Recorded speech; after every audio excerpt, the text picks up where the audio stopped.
旅游度假就同城，放心有保障，说到就做到。同城旅行邀您收看高光时刻。是不是他？三更哥，既然已经验了尸，你就告诉我。来杯纯品，明察案情。雀巢纯品邀您收看《凡城之下》。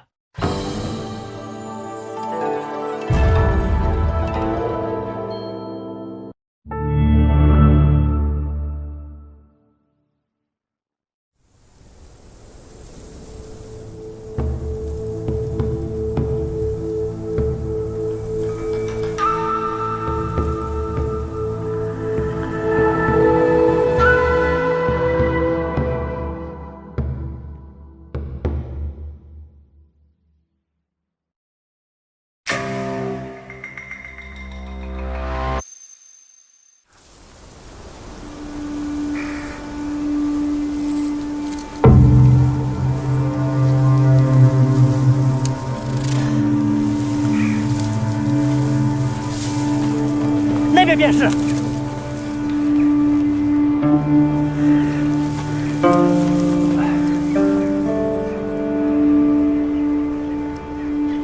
东哥，咱们去看看吧。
宋电视，老捕头出事了。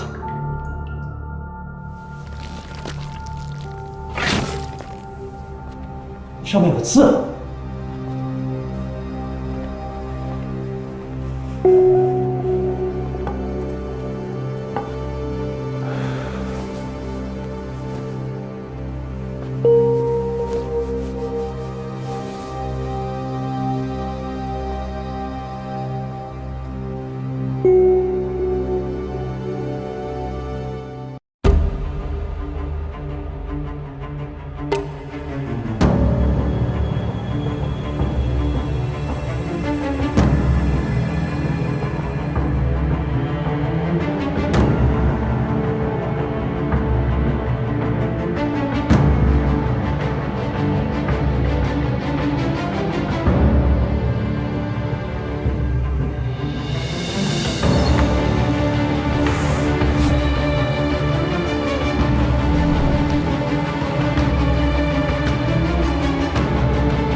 死者确实是冷无极、冷捕头吗？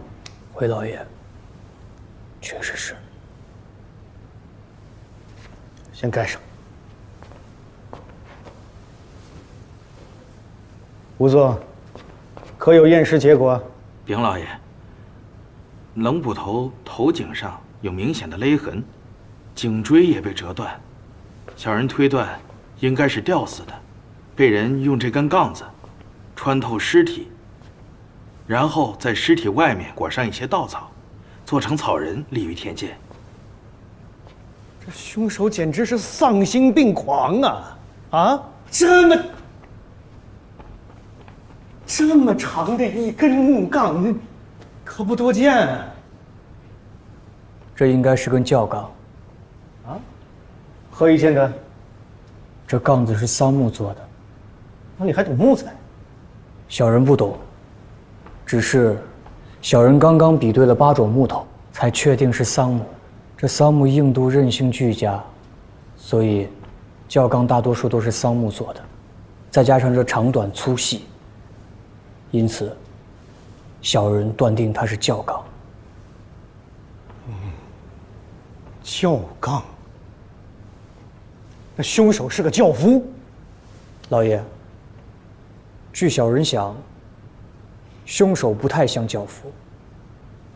轿夫都是大字不识的粗人，可是这杠上刻了一句文言。还有文字？老爷，在这儿，这里。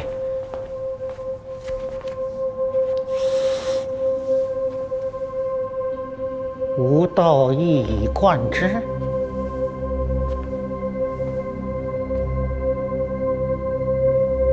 子曰：“深乎！吾道一以贯之。”这凶手竟然会引用典籍，如此说来，不但不像轿夫，而且也不像冷捕头抓过的贼人寻仇啊。谢师爷说的是，那贼人也大都没读过什么书。你叫什么来着？小人曲三钩，快班衙役。哦，我想起来了，你是冷捕头的徒弟。是。可曾读过书？小人曾经念过1年私塾。那可曾听过这句话？小人不知晓。你呢？禀老爷，小的也没有听过这句话，不过小的明白是什么意思。哦，你倒说说是什么意思？吾道一以贯之嘛，这杠字不就把冷捕头一以贯之了吗？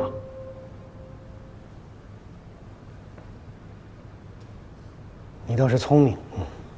老爷过奖。难道说这凶手是个读书人？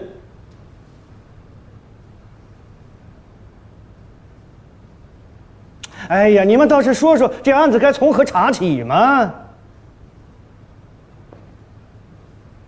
宋天师，你有何主张啊？老爷，在下以为，在这都县城中，能引用这句话的，应该是有数的吧？谢师爷，这杜县有多少童生秀才啊？老爷，您才刚上任，小人跟您到此地也不过才2个月，这突然之间问起，你且估算一下嘛。有50人吗？那是一定不止的。这杜县文脉深，学风盛，这童生秀才加起来，少说也得400-500人吧。400-500人。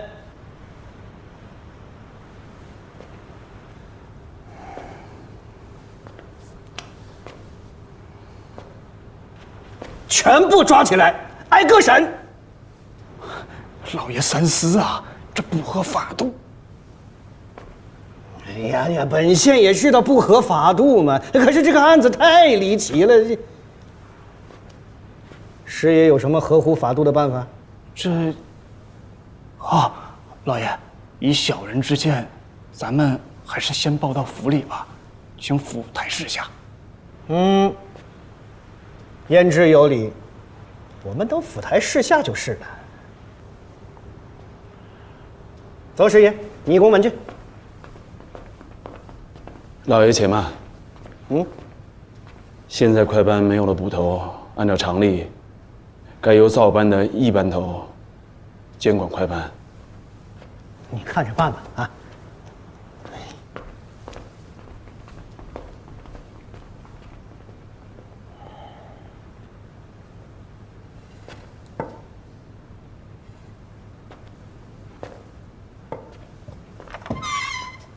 我再待会儿。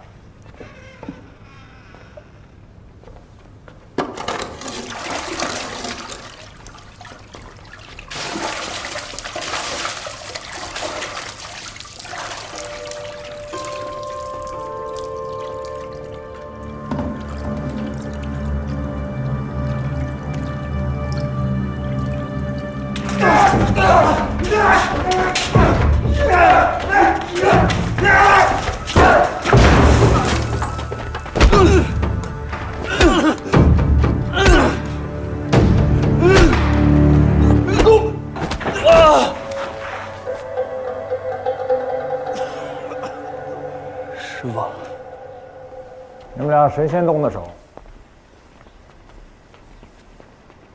谁先动的手？他。张老三，你先说吧。是龙头。前几日我在街上拿了一个破皮无赖。破皮无赖，你是什么案由拿的？寻衅滋事，殴差拒捕，怎地？张老三，你接着说。本来也没什么事，就是要关上几日，结果不知为何，三哥今日竟要私自放人。幸亏我赶到了，我自然不依他呀。结果他就动手。三哥，你还有什么话好说？他骂我，我才动的手。你先骂的我，明明是你先骂的我。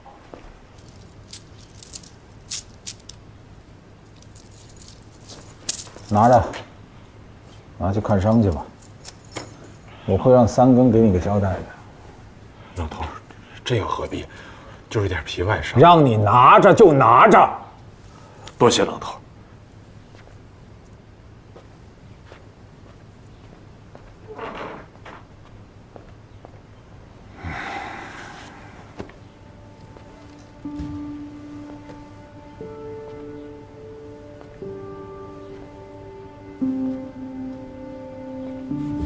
你说你先动手，居然还挨了他一下，我看看，除了脸，哪还伤了？倒也没什么，就是膀子好像脱臼了。脱臼了？是师傅弄的。张老三这次可缺了大德了。说来听听。他抓的是个寡妇的儿子，他是得了别人的好处要抢寡妇的宅子。把寡妇的儿子抓了，逼他签一张借据，然后一纸诉状告到衙门，就说他还不起债，要收房子。这寡妇是个妇道人家，肯定是斗不过他们的。再说了，他现在还有个儿子关在牢里做人质呢。师傅，你都知道了？我知道什么呀？我猜的。你可是时常跟我说的，身在宫门好修行。这句话你倒是记得很清楚啊。还有一句话你记不记得？哪句？断人财路如杀人父母。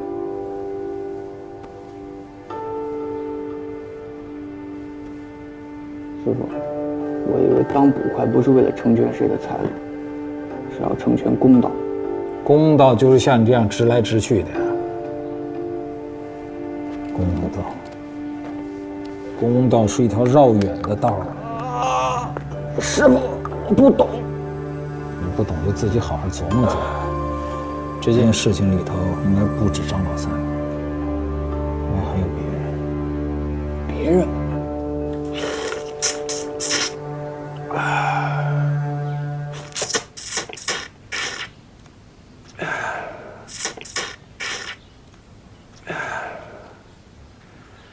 查案自有查案的规矩，你师傅冷捕头的案子怎么查，我自有主张。小的就是想知道一头是什么主张。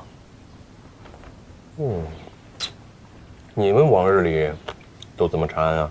按师傅教的，访现场，访苦主，访行迹，然后就是去找坊行和大行。那就说说你刚才说的这4样。现场，你是最早去的，苦主呢是你的师娘，你师傅冷头的行迹是你这个徒弟最清楚。至于你刚才说的坊行打行，你们捕快往日里查案全靠着他们，可是那帮人，咱们兄弟怕是支持不动啊。他们以前只听冷头的，我们要用他们还得冷头发话。嗨，说白了，就有那么些勾连，不也得冷头过一过手吗？冷头啊，那眼里可是不揉沙子的。听见了？刚才说那4样，咱们兄弟怕是没有一样能插得上手啊。一头，旁的我都可以自己去查，只是你能不能派2、3个老成的兄弟，去那齐家铺查访查访，看看那天晚上有没有人看见什么、听见什么。我自然会派人去查。不知一头准备派谁去查？曲三更，你这就有点蹬鼻子上脸了。我派谁去还要向你禀报一声吗？怎么着，你师傅现在人都没了，你还把自己当少捕头呢？师聪，我看这几个哥哥都是造反的，咱们快班当值的人呢？好像都在外边。这是快班的班房，你帮我把他们招回去。好。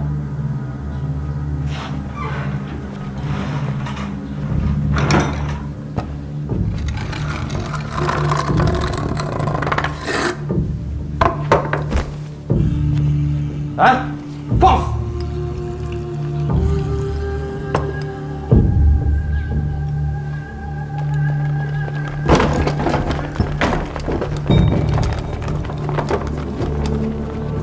干什么这是？什么意思啊？一头，你现在身兼着造快2班的班头，可比以前加倍威风了。不如你威风啊！你想说什么就直说。我就想跟你议议我师傅的案情。我师傅的案子呢，到现在连个有嫌疑的都想不到。这不是你这个当徒弟的该去查的吗？我随便一说，一头别多心。就现下看来，你是唯一一个从我师傅死里头得着好处的人。哼，有胆子。不过你这个差事，今天怕是要当到头了。一头3思啊！我师傅刚死，你就把我这少捕头赶出衙门了，难免让人多想。快人下去！哪人是快班的事？千万动手，千万动手！大家都是兄弟，何必如此？听我建议一句，别动手，动手就是官司。宋典史的脾气和手段，大伙儿是知道的，他可都是先动刑，再问缘由。收起来，一头，你消气儿，消气儿，人大人大量，别跟个孩子一般见识。三哥，还不快跪下，给一头磕头认罪。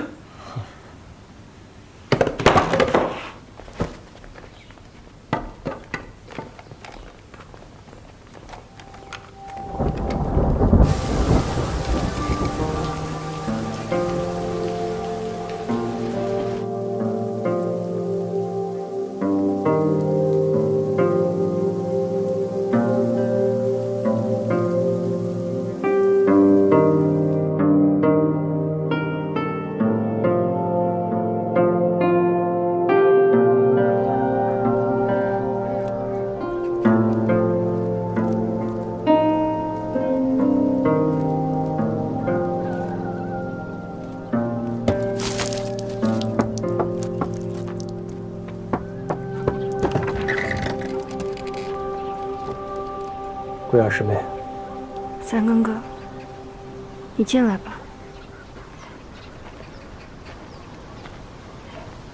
现在就我跟娘在家，不方便你进屋。那就在这儿说吧。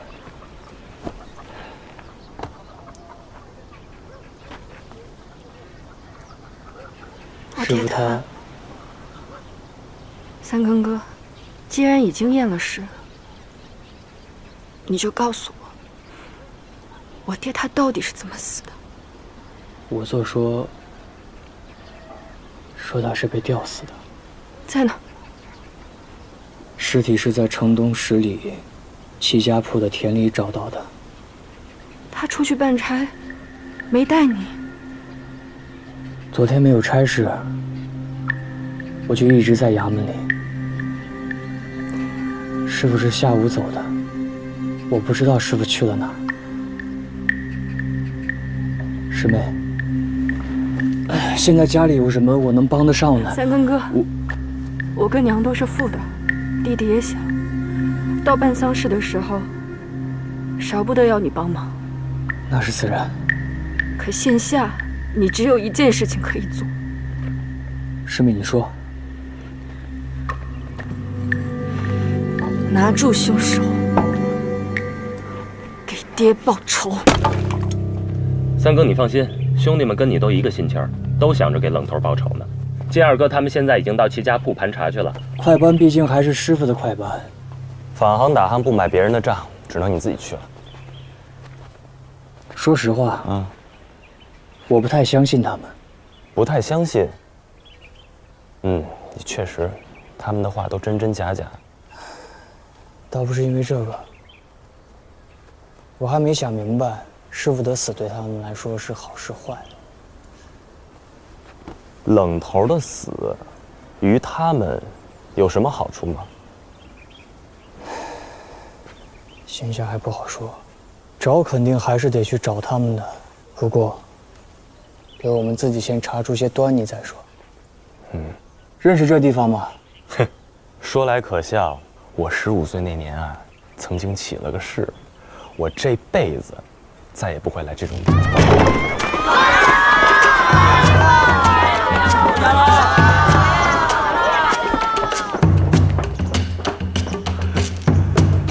想当年我放学的时候也是这般快活。你是问这巫道一以贯之吗？是，王夫子。这是《论语》里《里仁篇》中的一句，是孔夫子点拨曾子的话。孔夫子的意思是说，我的道是一体的、一贯的。诸子集注上说，圣人之心，浑然一理。那孔夫子的道，到底是什么意思呢？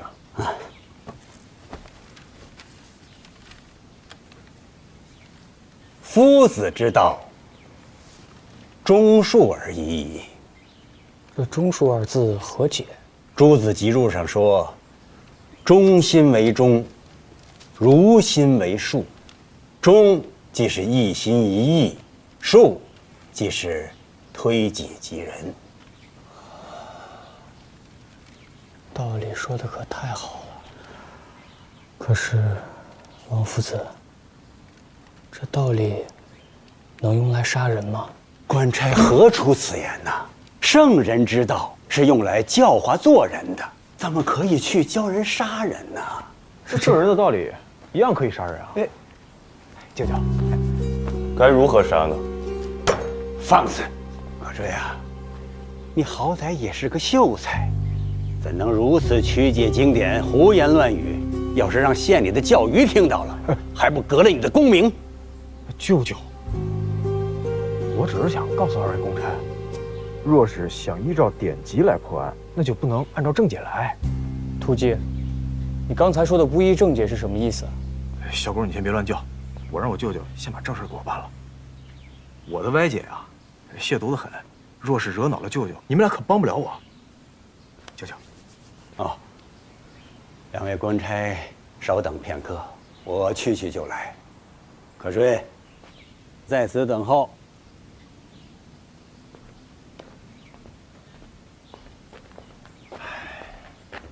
突击，舅舅走了，快说说你的歪理吧。且慢，三哥，你为何一直叫他土鸡呀？因为我姓凤啊。凤可追，我听闻过你，众人都说你是一个狂生、风秀才。过奖了。突击，你就别谦虚了，我们确实是来找破案线索的，是个命案。你要想到什么就快点说。我就问一句，这文言可是歹人留下的？正是，是杀人的凶犯留下的。里仁篇共有26句，总计600多字，通篇都是在讲人，不会说何人该杀。所以，文言和杀人毫无关联。这歹人既知圣人教诲，还故意在行凶之后留下文言，他定是个愤世嫉俗之辈。此举说明他不信经典，不服礼教，不认圣人。他这是挑衅，他是在嘲讽圣人。可追，舅舅，这是3升米，你先拿去吧。舅舅是怎么知道可追家里断了炊，没了粮的？你来此还能有何事啊？累了困了，喝东鹏特饮。东鹏特饮邀您继续收看《樊城之下。土鸡啊，现在可以说了吧？说什么？武道一以贯之的歪解。哦，那你先给我描述一下案情吧。我不描述，你若知晓了案情，就会顺着案情说，难免会有牵强附会的地方。哼，我就想知道你到底可以歪到何处去。也罢，我可以说给你们听。不过什么？说这东西哪能在光天化日之下呀？土鸡，现在说吧。伙计，来嘞！客官，来点什么？3屉猎捕头高蒸肉包子，3碟春不老蒸五表，3盆水面。我俩吃过了，不用点我俩的。我没点你俩的。还有啊，这面吧，一碗一碗上，等我快吃完上一碗的时候，再上下一碗。好啊，哎，我还要配10香瓜茄、5方豆豉，还有酱油浸的鲜花椒，啊，糖蒜、蒜汁儿、猪肉螺。好嘞，慢用。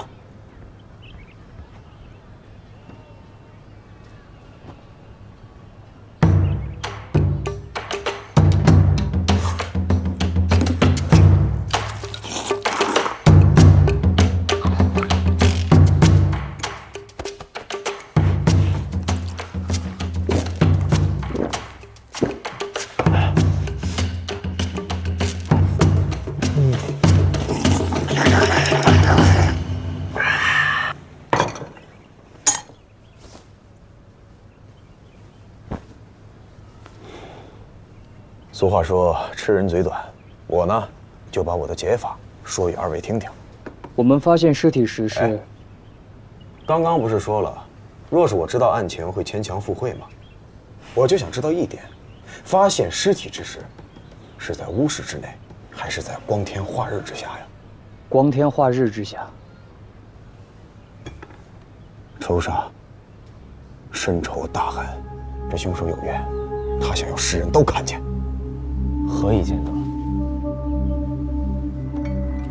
若是你受了冤屈，你会怎么做？我会哭。也对，那你会不会大喊大叫呢？哦，所以凶手是大喊大叫了吗？喊了？我怎么没听见？圣人或感慨或说理，无不发乎诚，合乎礼，而唯有此句它不同啊。此句有何不同？此句可以荡尽胸中之气，仿佛登高一呼。吾道一以贯之，吾道一以贯之，吾道一以贯之。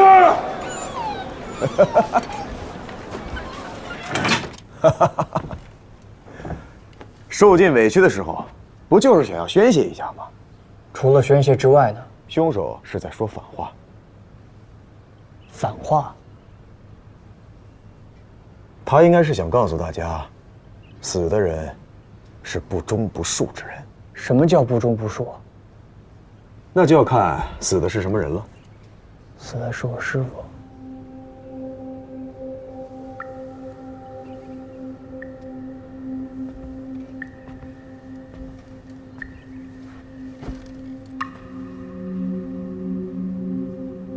小果，你不用安慰我，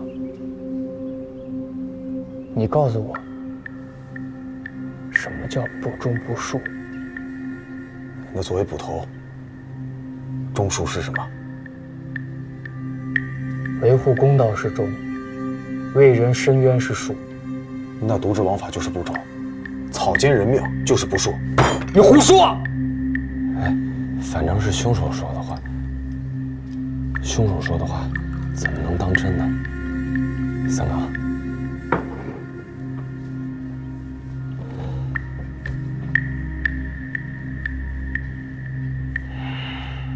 土鸡，我不该使气。你想到什么，你尽管说，我不生气。不管你生不生气，我都会实话实讲。这人都杀了，凶手有必要说假话吗？那他为什么不干脆多写点字儿？把自己的冤情也写明白。他为什么不去衙门告状啊？他告不下来。他知道自己告不下来，所以才选择亲手杀人报仇。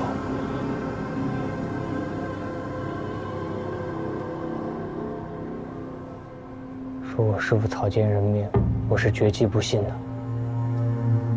其实，我也希望是我猜错了。但我还是要从我师父办过的旧案子查起。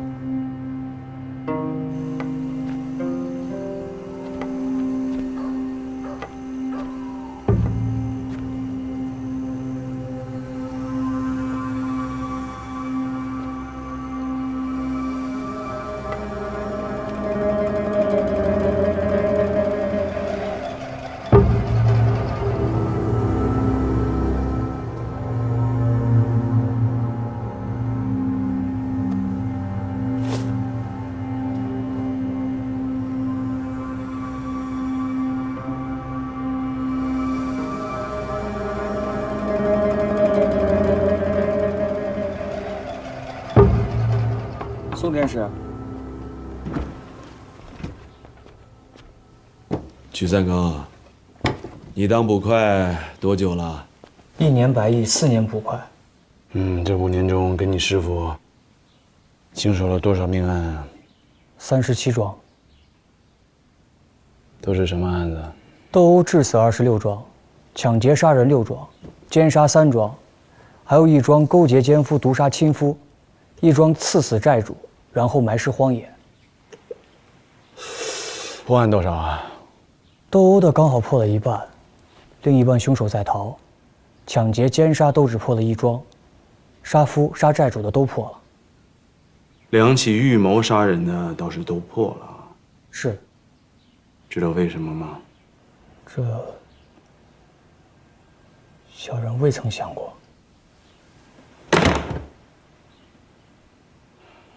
查了的案子，那才是案子；没有查的案子，就不是案子。不是案子，你在卷宗里能找得到吗？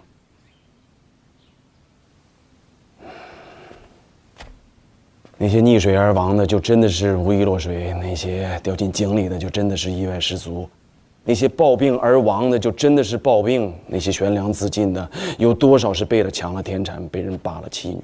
还有那些活不见人，死不见尸的呢？2桩，偌大的杜县，20万人丁，5年就有2起预谋杀人，太少了吧？宋典史是说，我们错过了许多案子。错过？出了人命，这条人命算不算命案？谁说了算？我师父。你师父？我师父被害，是因为有什么案子被错过了。我说了这么多，你还跟我装傻？小人实在不明白。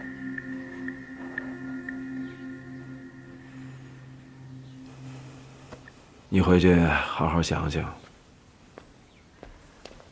小人告退了。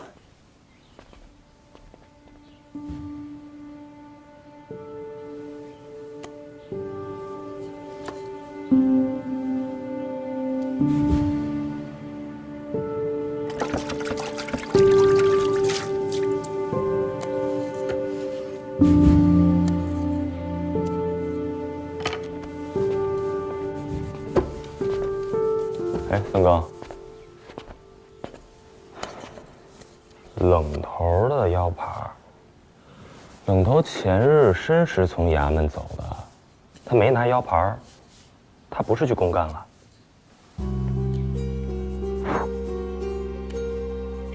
对，啊，他肯定不是去公干的。三哥，等等我，去哪儿啊？我想到了个地方，师傅前天下午可能去过。哪儿？跟我走吧。好。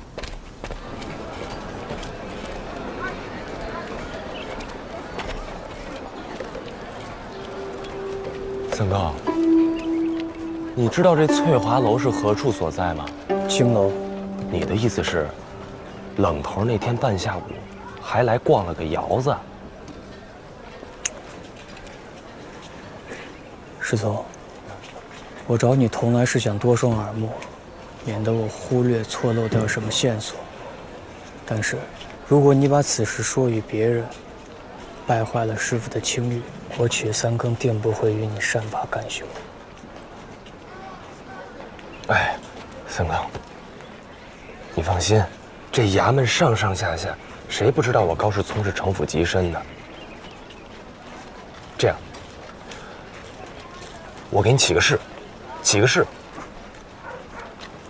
过往神灵听真，我高世聪若把今日之事说与旁人，就不得好死。一以贯之。这下你放心了吧？走吧。等会儿啊，咱们就穿着官衣大摇大摆的进青楼吗？那依你呢？我们走后门进去。后门？三哥，你连妓院的后门都认识？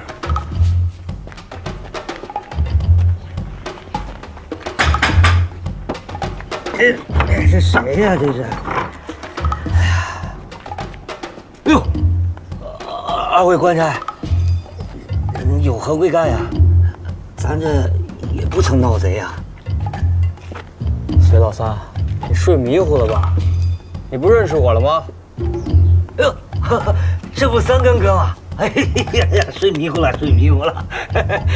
三哥哥，你今天怎么来这么早啊？林妈妈起了吗？该是起了。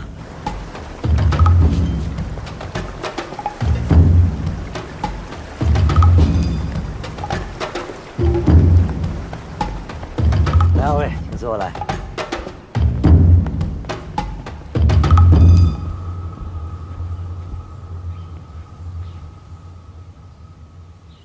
知道了。两位官差，快请进。两位上差大驾光临，快请坐。林妈妈，您客套了。这位高捕快是自己人，您就如平日一般就行。啊，自己人。既是自己人，那我就不客套了。三更，这个时辰匆匆而来，是有什么要紧的事儿吗？也没有太要紧的事。师父本是要来的，但他有公务脱不开身，就吩咐我来了。他叫你来做什么？哦，师父的招文袋不见了，里边有件公文。他说他前日下午来过这儿，就吩咐让我来问问是不是落在了林妈妈这里。这件公文一定很重要吧？很重要。那是有多重啊？啊？想必至少得有100来斤重吧。林妈妈，您说笑了。不说笑，要不是有这么重，怕你一个人搬不动，何必又找一个自己人一同前来呢？三更啊，我与你师父相好之时，你还没出生呢，这个谎话骗不了我。三更，你实说，你今日找我，到底是为何事？师父他出事了。他出什么事了？师父死了。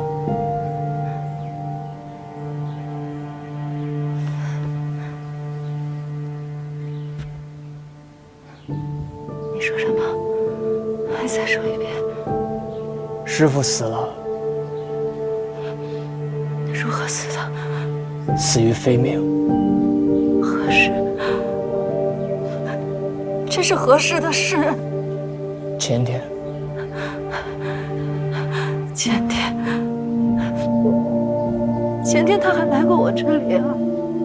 他应该是从这儿离开了之后遇的害。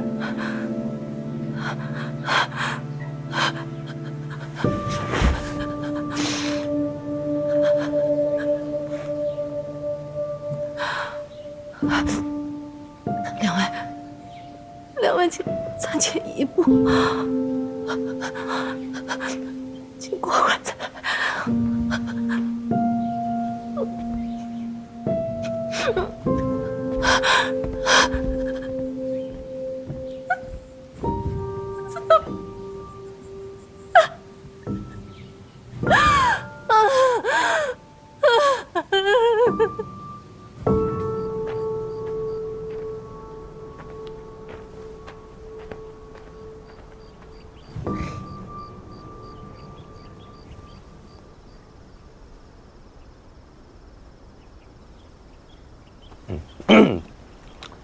哎，三哥，那个林妈妈，你很熟吧？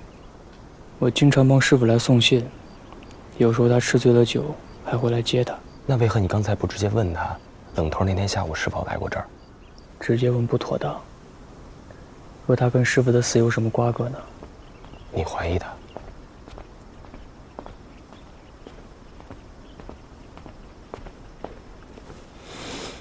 我还不知道是不是该怀疑他，所以我还不能轻信他。哎呦，阿伟，阿伟怎么在这儿啊？林妈妈请阿伟上去。来，先随我来。你师父前天下午来过，和往常一样，看不出来他有心事。我和你师父这么多年，他心里有事，我是能看出来的。林妈妈，你再仔细想想，还有什么端倪没有？确实和往常一样。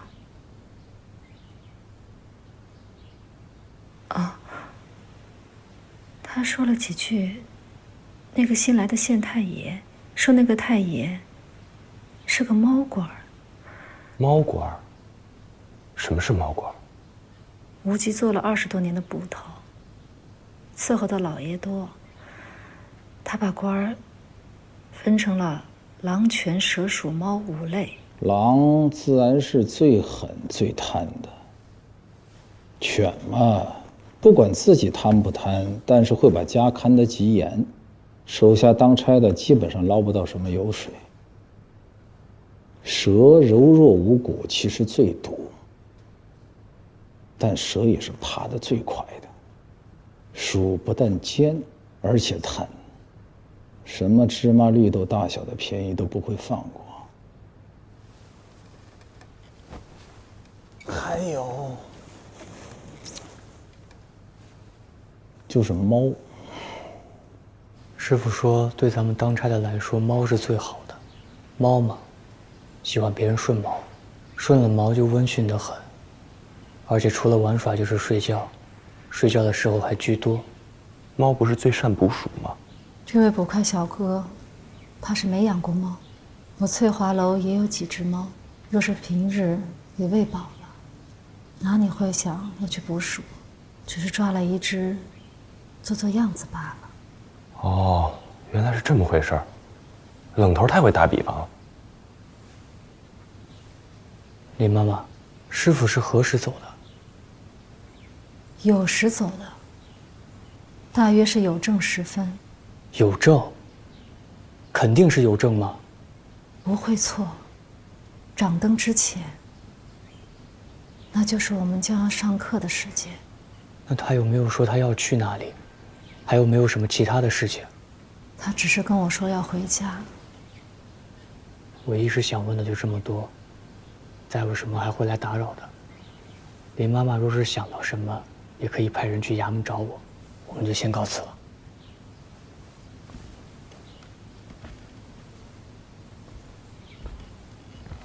三更。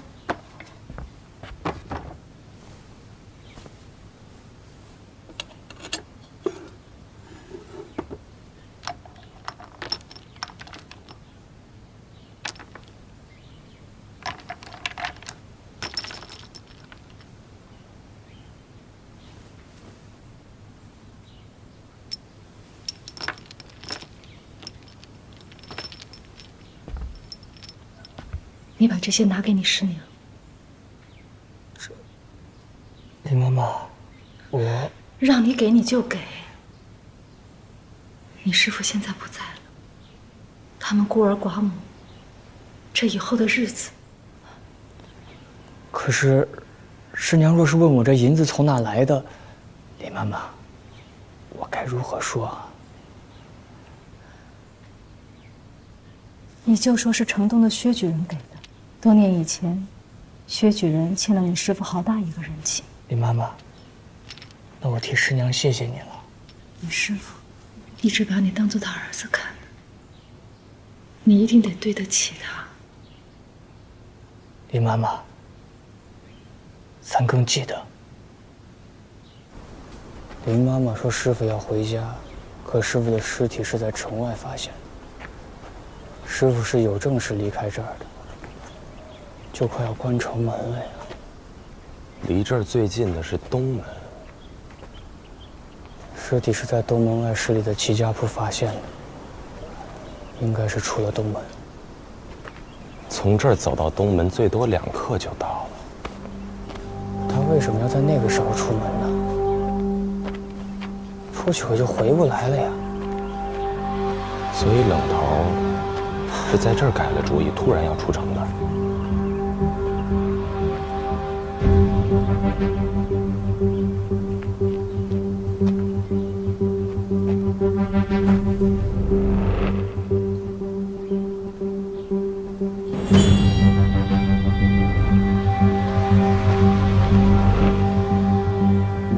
肯定是因为非常重要的事情。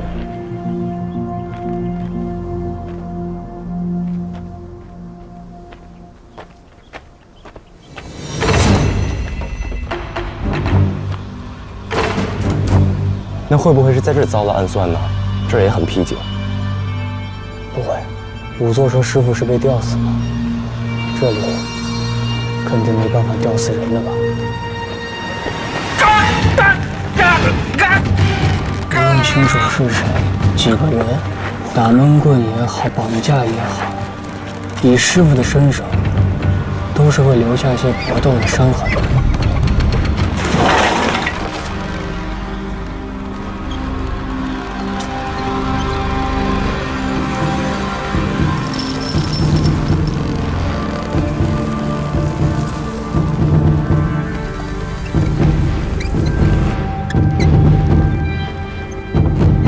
多半是熟人，在这候着师傅，再用什么借口把师傅诓出城去？不对，从这儿到东门要经过县衙。啊，当值的衙役肯定会看见冷头经过。师傅到底是如何出的城啊？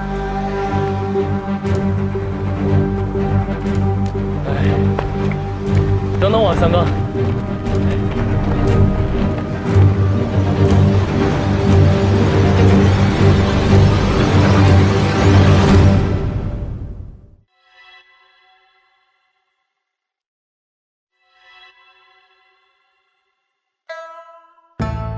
骨头的中间，刀刃的旁边，有些甜。有些年，咬破了心弦，咽下了陈年。有人哭，有人眠。我属魂心，祭祀其生，总有黄秋，只见情。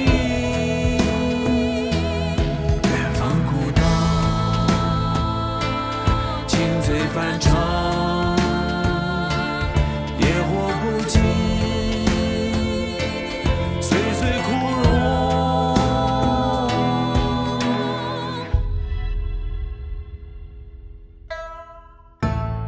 我负的炊烟，